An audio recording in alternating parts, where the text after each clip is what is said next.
to give way to us, so we have priority over them. Can you see the road markings? Yeah. So I would always say let one person out if you're feeling kind. If you're in a rush and you've been at that line for half an hour, then I would get to the point where I'm sorry, I don't want to be savage, but I'm going to go now and you're just going to have to hold back.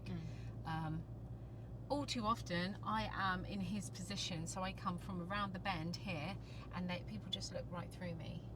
I'm stood there for ages, and that's okay because they have priority. I need to get on the road first. Once I am, then I'll worry about it.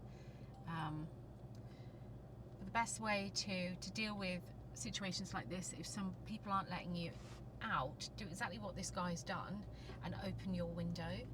Then people can make direct eye contact with you. It's something about an open window. People see you and they're like, oh, okay, there is an actual human in that car. I'll let them out. It's a real trick. It really does help.